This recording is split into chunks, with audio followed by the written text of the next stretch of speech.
When I was 23, I woke up in the middle of the night because there was a sharp pain in my stomach.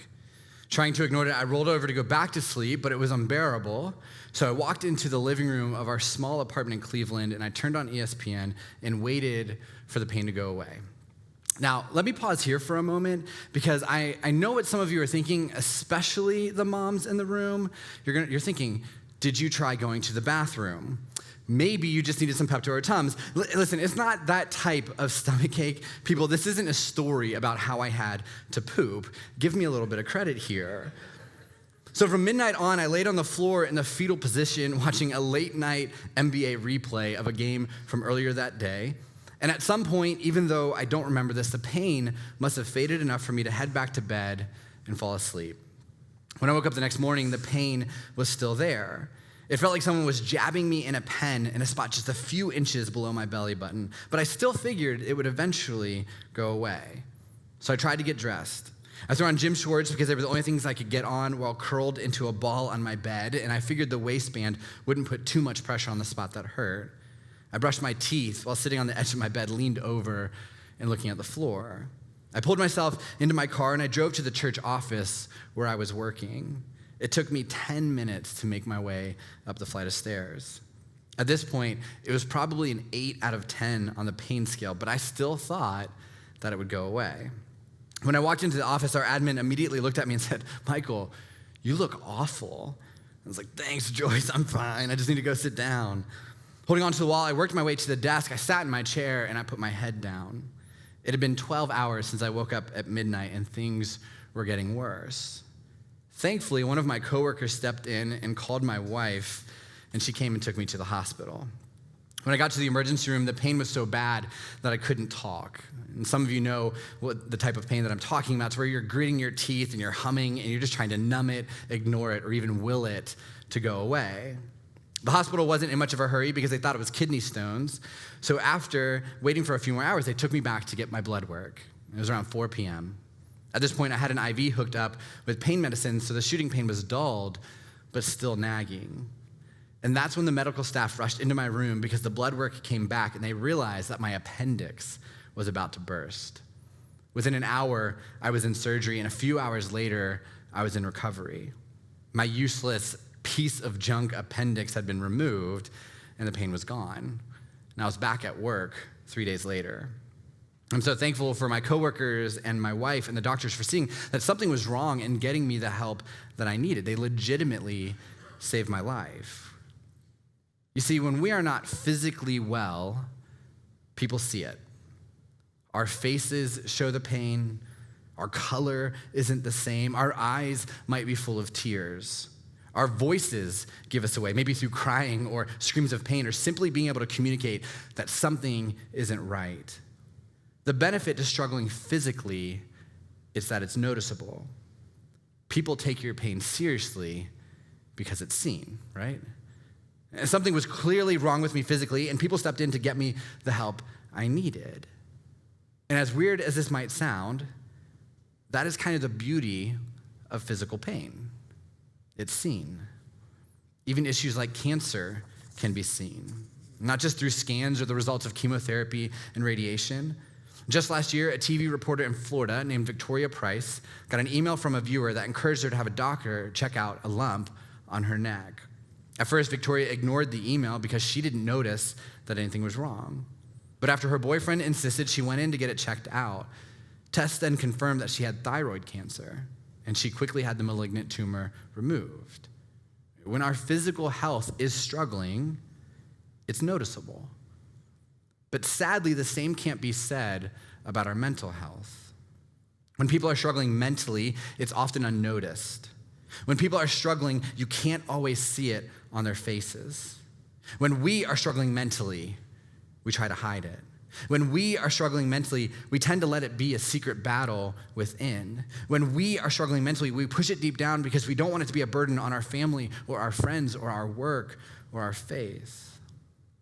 Pastor Rick Warren once said, "There's no shame in diabetes, there's no shame in high blood pressure, but why is it that if our brains are struggling, there's supposed to be shame in that?"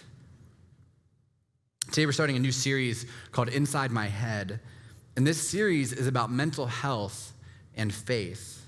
And we're starting the series today because May is Mental Health Awareness Month. And you probably already know this, but I want to share it anyway. The term mental health reflects our emotional, psychological, and social well-being. And this affects how we think, feel, and act. It has a strong impact on the way we interact with others and handle problems and make decisions. And everyone has mental health. Everyone has mental health, just like everyone has physical health. And in the course of a lifetime, not all people will experience a mental illness, but everyone will struggle with their mental health, just like we have challenges with our physical health from time to time. And mental health is kind of this overarching term that mental illness is a part of.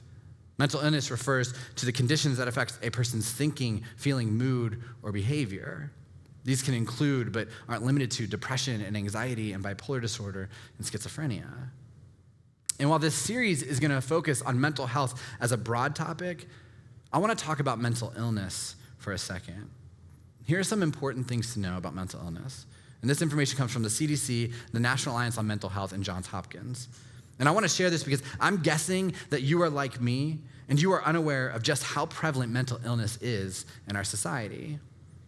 Although the exact causes of mental illness is not known, it's becoming clear through research that many of these conditions are caused by a combination of biological, psychological, and environmental factors. Meaning mental illness might not be something that someone's just born with. It can come as a result of physical trauma, infections, substance abuse, or even poor nutrition. Mental illness can also be the result of severe psychological trauma, such as emotional, physical, or sexual abuse. It can be at the result of loss, neglect, a dysfunctional family life, feelings of inadequacy such as low self-esteem, anxiety, anger, or loneliness, and can come on because of social or cultural expectations. Nearly 1 in 5 U.S. adults live with a diagnosable mental illness. That's approximately 51 million people. About 9.5% of American adults will suffer from a depressive illness each year. Women are twice as likely to suffer from major depression. 4 times as many men than women commit suicide. However, women attempt suicide more often than men. The highest suicide rates in the U.S. are found in Caucasian men over the age of 85. But suicide is the second leading cause of death among people aged 10 to 34 in the U.S., and it's the 10th leading cause in the United States. Additionally, 10.7% of people in 2020 reported that they had seriously considered suicide in a span of 30 days. So whether it's a diagnosable mental illness or just overall mental well-being, this isn't something that's only impacting other people, right? It's impacting us. It's impacting me. It's impacting many of you. And for some of you, your struggles are public and known by people in your circles. But what we know about mental health is that most people who struggle do so silently. So we're starting this series today to put a flag in the ground and let people know that you don't have to struggle in silence with your mental health. You don't need to be ashamed about your mental health. You don't need to be embarrassed about your mental health. You don't need to feel unfaithful because of your mental health, and you don't need to feel sinful because of your mental health. Recent studies share that 92% of pastors reported talking about mental health rarely or never. We want to be a part of that 8%. I want to be a part of that 8% because the church should be the safest place in the world to be real about our ups and our downs and be real about our struggles. So here's what I want you to write down. Here's what I want you to know today. You are allowed to love Jesus and have a therapist. You are allowed to love Jesus and have a therapist. I do. So here's what's going to happen over the next few weeks of this series. We're going to talk about anxiety, fear, and shame, and we're going to learn what God teaches through the Bible about those struggles. On May 23rd, my own therapist, Matthew LaGrange, is going to be at Collective, and he's going to share with you all something that changed my life a few years ago. And I can promise you right now that you won't want to miss a week of this series. So if you can't be here, you need to make sure to listen on Spotify or follow us on YouTube and check out the video later. Because even though you might not be struggling right now, you might in the future. And even though you might not be struggling right now, the odds are very high that someone you love is. One more thing before I jump into today's teaching. I want to give you a resource that you should all know is available. And so I want to encourage you guys to take out your phones. Seriously, take out your phones, open up the camera. I want you to take a picture of this because this is really important. This is something that you guys should all have access to. On the screen is the National Suicide Prevention Lifeline. What we don't want to have happen is we don't want it to come across your Facebook page every once in a while when people care about it. We want you guys to actually hold on to this and have this. And every person should have this number saved on their phone because this phone number is one of the greatest resources that exists for people who are struggling with mental health and need someone to talk to 24 hours a day. Calling this number will connect you to free and confidential support for people in distress. And you can also call this number for resources for you or your loved ones if they are struggling and you don't know how to best help them. Meaning if you are the one trying to care for that person and you don't know what to do, you can call this number and they will walk you through it. And this is a number that both Christian and non-Christian organizations who are fighting for mental health encourage people to call whenever someone's in distress. And so we encourage you to take a picture and save this number. Everybody should have access to this 24 hours a day. Somewhere along the line, mental health and faith became at odds. I'm not sure when or why this happened because countless studies actually show that being in church and being a part of a faith community and spiritual disciplines such as worship and prayer and giving and serving all have positive impacts on our mental health. And I shared this in January, but the only group of people who said their mental health didn't decline in 2020 were people who regularly engaged in worship services online and in person.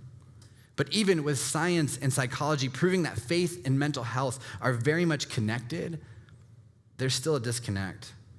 Faith has become somewhat synonymous with happiness. And if you aren't happy, you don't have enough faith. And if you have enough faith, everything is sunshine and butterflies. It's almost as if people believe that you can't struggle mentally if you have faith in God. And that doesn't make any sense because that's not what happens in the Bible to some of the most faithful people that we read about. Because even people who loved God, even people who were fully devoted to God, even people who served God had moments where they struggled mentally and emotionally. One of the best examples of this is Elijah.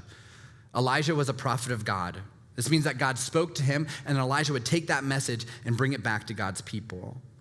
Elijah was such an amazing prophet that he was considered a miracle worker.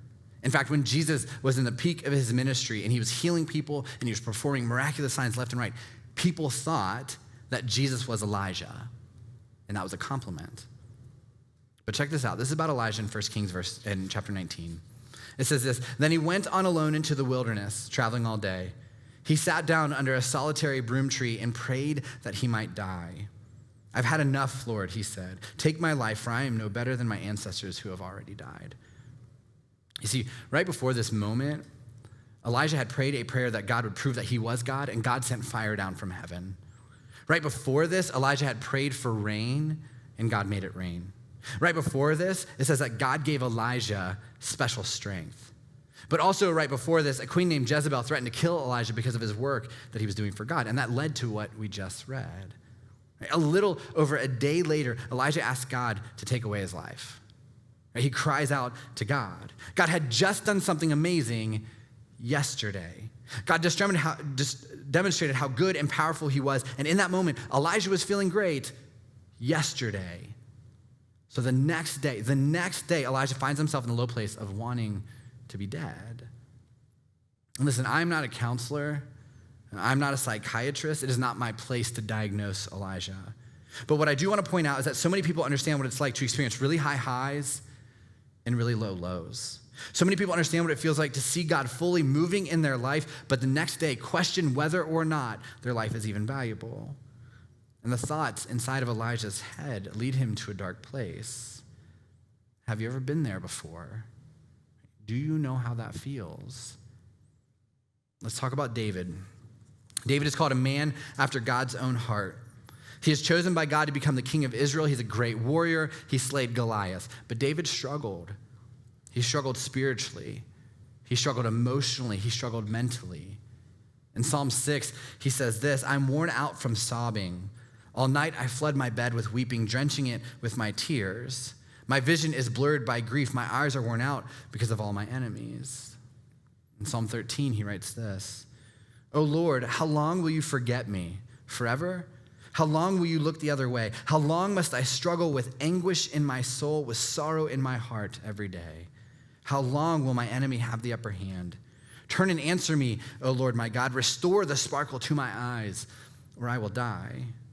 Don't let my enemies gloat, saying we have defeated him. Don't let them rejoice at my downfall, but I trust in your unfailing love. I will rejoice because you have rescued me. I will sing to the Lord because he is good to me. David's story is one of great victory and great agony. David's story is one of joy and sadness. David's story is one that is just like ours, where there is thriving and struggling. David loved God and praised God with the same breath that he cried out to God in distress with. Or how about Job? Job had such a strong faith that God allows Satan to test him.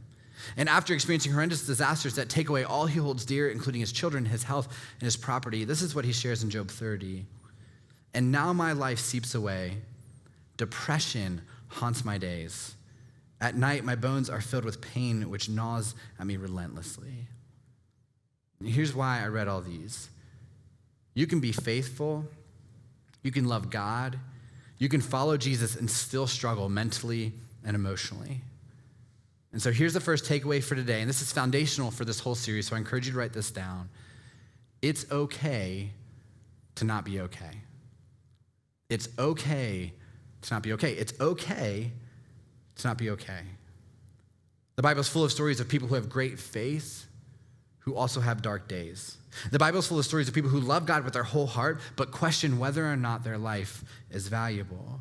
The Bible is full of stories of people who are just like you and me, people who struggle with their mental health.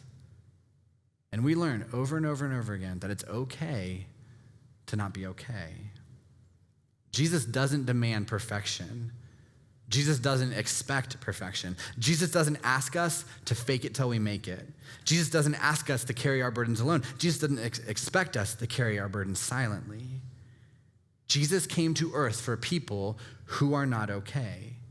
So there is no shame in struggling and being worn out from sobbing and having anguish in our souls and depression haunting our days. See, God didn't shame Elijah, David, and Job for feeling the way they felt and for struggling the way they were struggling. Yes, God teaches us through the Bible how we can approach many of the things that we struggle with mentally and emotionally. We're going to talk about some of those in this series. But it's okay to not be okay. I am not okay. I struggle with insecurity.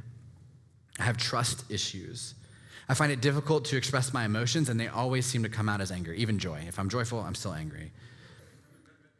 I carry shame from past mistakes that I allow to impact how I see myself as a husband, a father, a pastor, and a friend. I'm constantly inside my own head because of fears and doubts and anxiety, and they keep me up at night. I am not always okay, and I've come to peace with the fact that that's okay. I've mentioned this before, but I have a therapist that I talk to on a regular basis. It all started 5 years ago as we were gearing up for Planting Collective. I went through a series of moments where a few leaders in my life had broken my trust, and my response was to seek out control. And I went through a tough season of anger and anxiety and fear and isolation. And to be honest, I knew that my mental health was on the ropes, but I was trying just to power through it. One afternoon, I was sitting down with the chair of my management team, and he told me that if I wanted to keep moving forward with planting this church, I needed to go to therapy. And I'm not gonna lie, this felt like a punishment. It felt like someone was telling me that I was broken and I needed someone else to fix me. It felt like someone was telling me that something was wrong with me. It felt like someone was telling me that they thought I was crazy. And I got defensive. And at the time, I didn't know of any pastors who were in therapy, so I went into my first session with a lot of walls up. And with therapy, if you go or if you plan on going at some point, you will learn this. In therapy, you will reap what you sow. In other words, you will get out of it what you put into it. So I put up walls and shallow talk for a very long time, and that's what I received. Weeks of me sharing what I wanted my counselor to hear to prove that I was okay and didn't need someone else's help. But one day, those walls came down, and I was honest about what I was struggling with and how I seek out control because of a fear of not being good enough and having that result in people abandoning me. My counselor told me that it's okay to not be okay. And it felt like a weight was lifted from my shoulders. There are times when I am struggling There are times when we are struggling. And instead of feeling shame about that, instead of pretending like everything is fine, instead of just trying to power through it, it's important to acknowledge that we are not doing well, but that doesn't change how God sees us and how much he loves us. It's okay to not be okay. This leads me to the second takeaway for today. And again, it's foundational for the entire series. God cares about your burdens. God cares about your burdens. In 1 Peter 5, it says this, give all your worries and cares to God, for he cares about you. Psalm 55 says, give your burdens to the Lord, and he will take care of you. He will not permit the godly to slip and fall. David wrote this. You talk about somebody who understood burdens. David wrote this as well in Psalm 34. The Lord hears his people when they call to him for help. He rescues them from all their troubles. The Lord is close to the brokenhearted. He rescues those whose spirits are crushed. One of my favorite verses in the entire Bible, Matthew 11, verse 28. Then Jesus said, come to me, all who are weary and carry heavy burdens, and I will give you rest. You see, God cares about your burdens. God cares about your mental health. God cares about you. And when you are struggling, what he wants you to know is that he's there with you, that he's there for you. He wants you to share those burdens with him. He wants you to call to him for help. He wants to carry them for you. He wants to give you rest. God cares about your burdens. And no, this doesn't always mean that they will all go away. And some of them will, but a lot of them probably won't. It just means that you don't have to feel like you are alone. You don't have to be stuck inside your own head. You don't have to feel like you can't go to God because you're not okay. God says that's exactly why we go to him. In 2019, a pastor named Jared Wilson died by suicide after battling depression for the majority of his life. And before he passed away, he started an organization called Anthem of Hope. I was listening to a podcast from a few years ago where he was talking about mental health and Jesus, and this is what he said.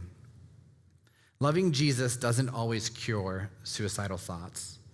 Loving Jesus doesn't always cure depression. Loving Jesus doesn't always cure PTSD. Loving Jesus doesn't always cure anxiety. But that doesn't mean Jesus doesn't offer us companionship and comfort. He always does that. Wilson continued, I cannot say that God has fully freed me from depression. I take an antidepressant every single day. But what I can say is that God has given me the strength and courage to rise above the lies that depression and anxiety tell me on a daily basis. Your mental health is not a burden to God or this church. Your mental health is not something that you need to be ashamed of. Your mental health is not a problem to be solved. Your mental health is not just trauma. Your mental health matters. And God loves you regardless of who you are, what you've done, or how messed up you think your life is. And God's love transcends all things, and that includes any of the mistakes or mishaps or failures that you may have encountered in your life, as well as any of the pain and despair that has been thrust on you by other people and this world. God cares about your burdens, and he desperately wants to walk with you through the highs and lows of life. And God wants you to know that you are loved beyond reason, that your life matters regardless of the circumstances, that you have worth and value in this world, and that even when you are not okay, he is for you and he loves you. Let's pray. God,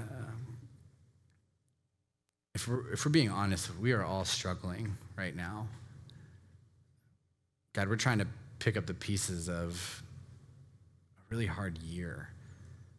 God, we're trying to figure out how to move forward after months of isolation, after months of pain, after months, to be honest, of things that just messed with our mental health, destroyed our mental health. And God, a lot of us come here today feeling lost and broken, messed up. God, a lot of us come here carrying burdens that no one else knows about. And God, we find so much peace in reading stories in the Bible of real people who trusted you that also struggled. God, people who questioned whether their life was valuable, people who cried out to you in pain, people who cried out to you in anguish. And God, your response to them is to love them. God, your response to them wasn't to shame them or give them a few words and tell them to move on, God, but to be with them with those burdens, to carry those burdens with them, to desire to give them peace and rest and joy, to walk alongside them. So God, I pray this week as we wrestle with our own mental health, maybe God, as we begin to have conversations that we need to be having so that we're not doing it alone. God, I pray that as we go through this season, as we talk about mental health, that we know that you are with us. God, that we can feel you with us, that we can feel you carrying our burdens. God, that we know that you are a safe person that we can cry out to and be real with and honest with and just say, I am not okay, so that we can hear you say back that that's okay. God, thank you for loving us. God, thank you for offering us grace. Thank you for offering us hope in spite of our brokenness, in spite of our flaws, in spite of the things that we wrestle with every single day. God, we love you and pray these things in your name. Amen.